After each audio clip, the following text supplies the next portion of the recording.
Magandang mahaderang gabi sa inyong lahat. Ito ngayon si Tita Nelay. Ito, magisimula ng aking first show dito sa podcast ko sa SoundCloud. So, what will you expect? Ma-expect nyo lang is more information, more on chika, more on information, chika, ano pa ba, facts, at higit sa lahat, mga kwentong charot-charot lang, yung mga kwentuhang pangtindahan lang, yung gano'n ng peg, yung kwentong parlor. Pero, hindi siya kwentong parlor na medyo level up, yung 2.0, gano'n. Okay. So, ito naman yung ating episode for today. Ano ba yung episode natin for episode 1? Since napaka-timely ngayon na Christmas, why don't we use this Christmas as a form of say of our episode, diba? So, ito yung ating first episode. Ito ang title. Ang title is Mahaderang Gabi presents Bonggang Gift Guide. Okay, may regalo ka na ba para sa friends mo, sa family, sarili mo, kay boyfriend, kay girlfriend, or to anyone, or ka-exchange gift mo? Baka wala ka pang naiisip na gift para sa kanila. Well, sa totoo lang, meron akong i-share sa inyo na mga gift guides na hopefully sana makatulong sa inyo at sa paghahanap nyo ng regalo para sa special persons at sa mga nabunot nyo sa exchange gift. Okay? So, yan. So, para sa sarili, let's simula muna tayo sa para sa sarili natin. Ano ba yung gusto mong matanggap para sa sarili mo? Kung ako, kung ako lang naman makakatanggap at ako ay bibili para sa sarili ko, gusto ko ng lipstick palette. Any brand will do. Kasi gusto ko yung iba-ibang shade. Tapos pwede ko siyang i-apply lang sa lips ko ng everyday. Like, iba-iba kada araw. Pwede nude today, pwede tomorrow pink, next day red. Parang masaya lang. Ganun lang. Parang less stress, less hassle. Okay, yan. So, sa ikalawa naman na gift para sa sarili ko, gusto ko is Santa hat. Wala lang. Gusto ko na Santa hat. Walang palagang best. Trip ko maging si Santa. Paska naman. Pwede naman tayong maging Santa. Dress up sa Santa. Uso naman, di ba? Okay, so yung katlo, higit sa lahat, napaka-necessity nito. Although ako, isa pa lang ang inaanak ko, pero applicable to sa karamihan na kailangan natin ng ampaw. Kasi sa Pasko, marami namamas ko, mga inaanak, kapatid, at kung sino-sino. Paminsan ngayon mo na nakilala, inaanak mo pala.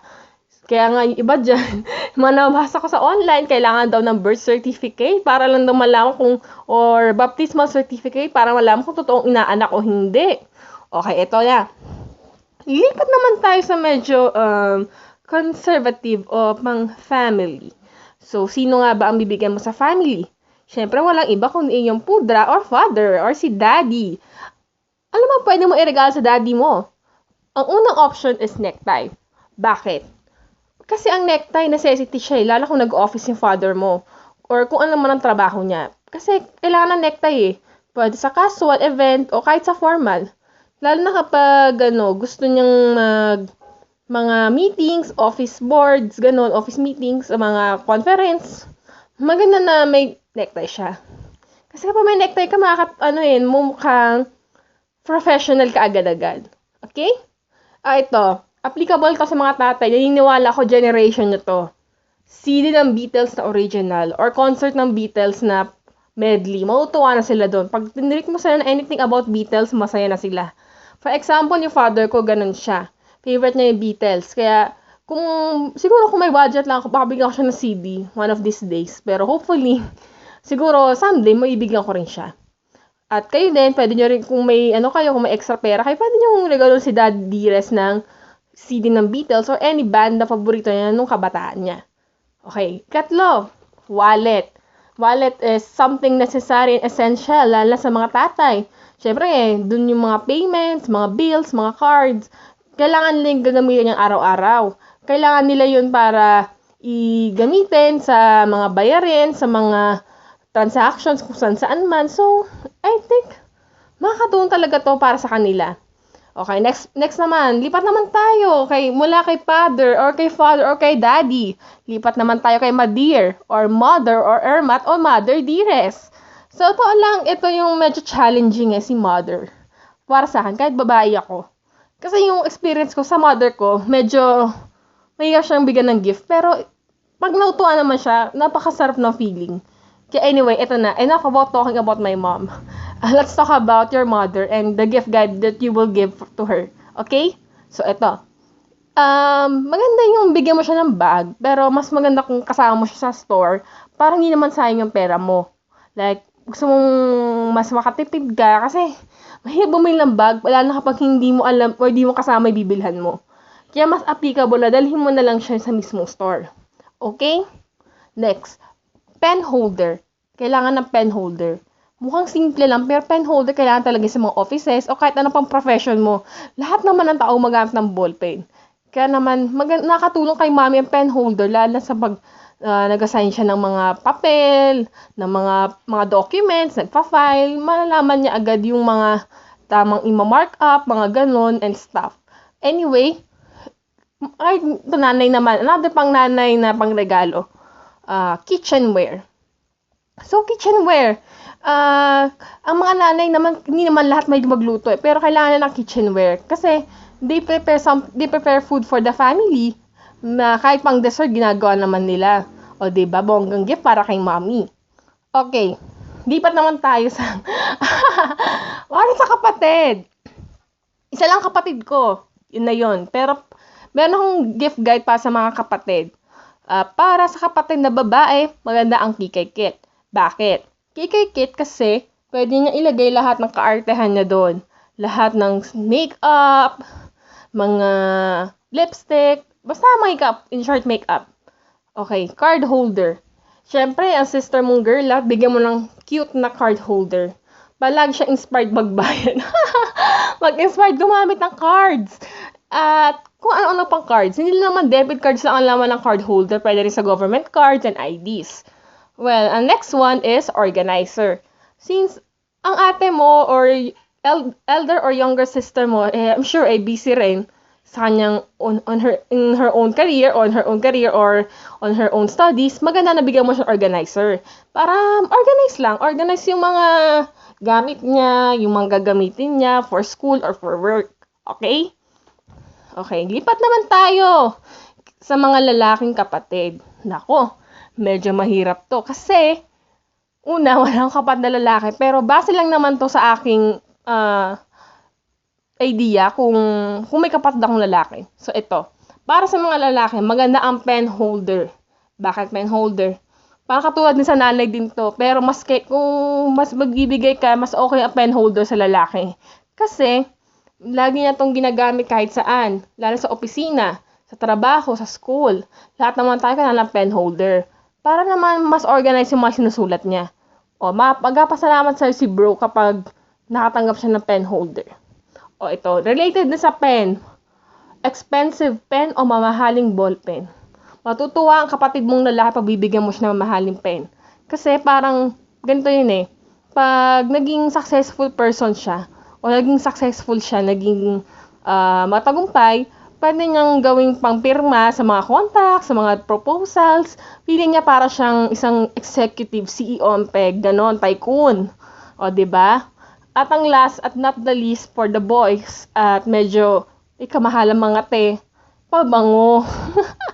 Alam ko, pabango. Kasi, mahilig ang malasa pabango. Yun totoo. Pero, medyo pricey siya. Kung may budget ka, go for pabango. Pero kung wala, di pen holder na lang or mamahaling pen.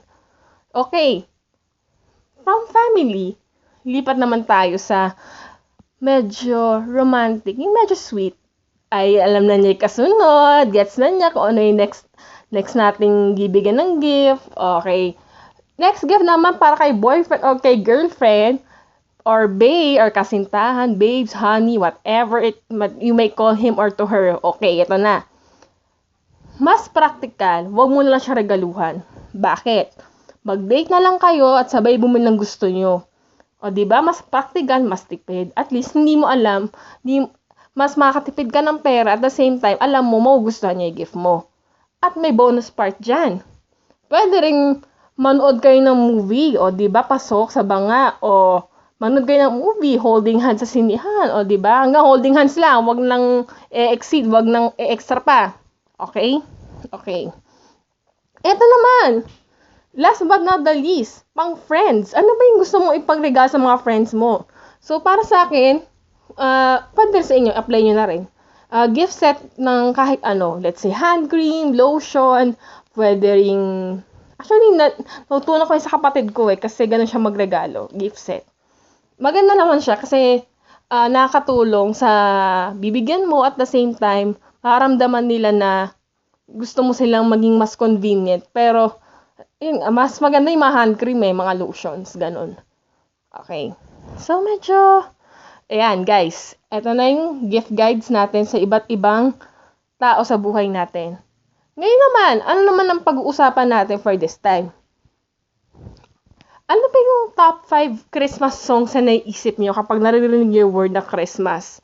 Ano yung 5 songs na naiisip mo kapag sinabi yung word na Christmas? So ako, itong list ko. Jingle Bell Rock. So, Jingle Bell, Jingle Bell, Jingle Bell Rock. Jingle Bell Rock kasi, wala lang. Cute lang kasi yung tono niya. Tsaka medyo rock. Yun. Although, cute talaga. Cute talaga siya.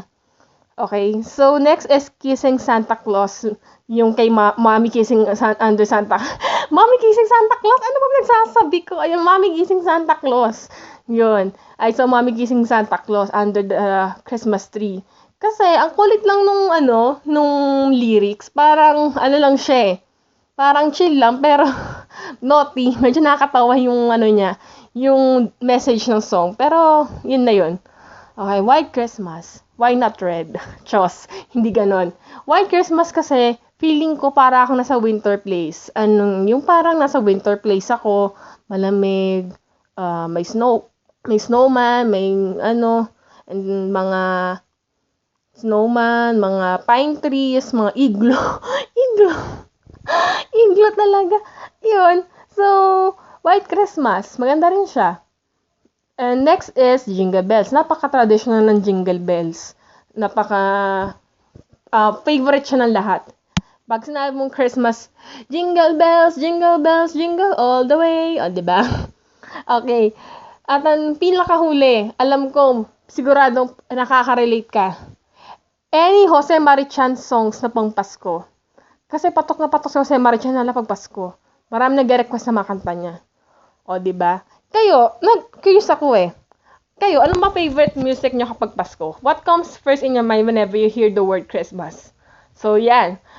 Kung meron kayong comment na, kung gusto nyo malaman kung ano ba talaga, gusto ko kasi malaman kung ano yung mga gusto nyo songs for Christmas. At kung ano yung mapasok sa isip nyo pag narinig yung word na Christmas.